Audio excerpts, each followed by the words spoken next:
Здравейте, скъпоценни свети на Господа Исуса Христа!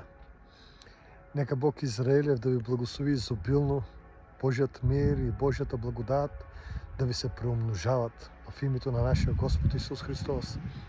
Искам днес да ви споделя мисли, които самия аз размишлявах днес, като четях от Езекил, пророк Езекил 22 глава.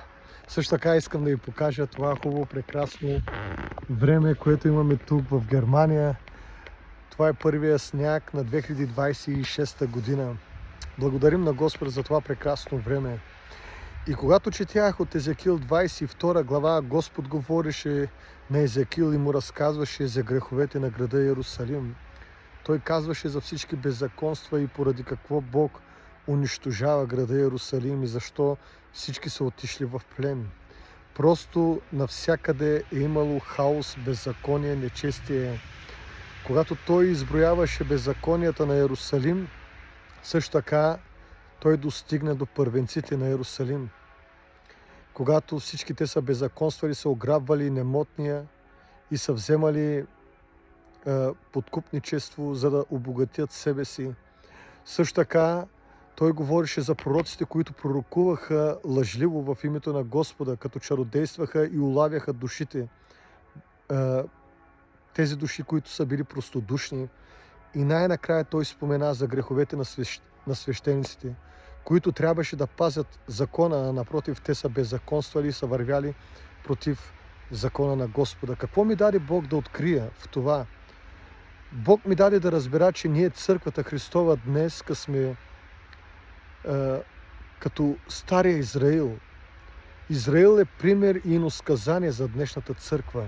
Скъпи братя и сестри, и какво гледам в това последно време? Врага иска да постъпи така, както е постъпвал с Израил и с църквата по същия начин, като вкара църквата в беззаконства, в грехове, като братя и сестри вършат неща, които не са правилни, братя и сестри, които вършат неправда и си мислят, че ние сме под благодатта на Бога и всичко е окей, нали? Вярваме в Господ Исус Христос и всичко ще ни бъде добре. Но искам да ви кажа, че днес в сърцето си получих това откровение. Бог не се е променил.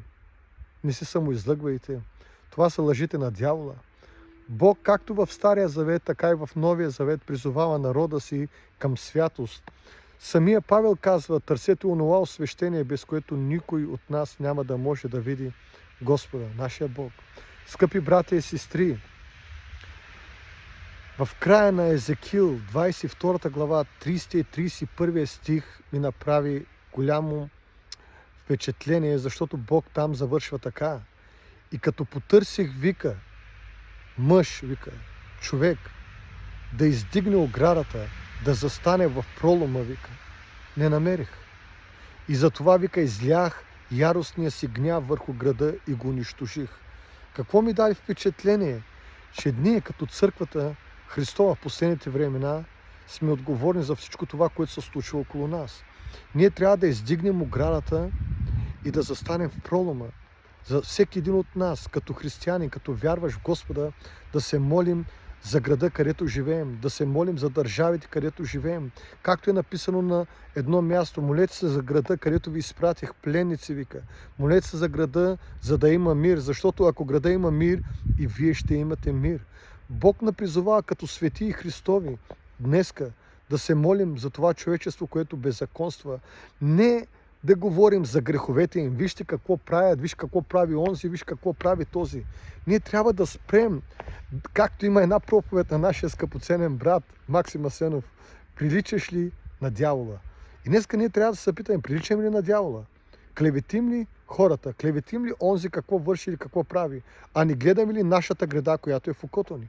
Първо нека изкараме нашата града, която е в окото, и тогава ще можем да помогнем и на брата да изкара същитата от своето око. Но Бог не е призовал да бъдем молитвеници. Бог не е призовал да бъдем ходатаи, за да могат всички човеци да дойдат на покаяние. Не забравяйте какво ни е заповядал нашия Господ Исус Христос. Вие сте светлината на този свят. Вие сте солта на този свят.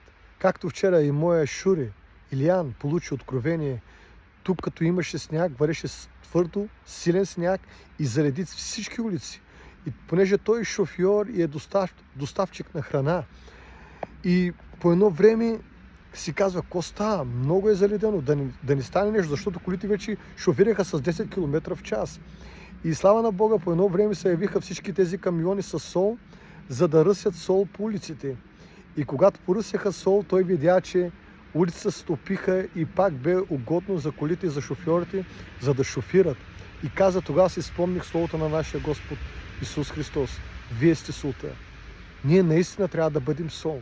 Сол, която омекотява заледените сърца на това човечество, заледените сърца на грешниците, за да могат да се омекотят, да се смирят и да се покаят и да се обърнат, за да намерят спасение.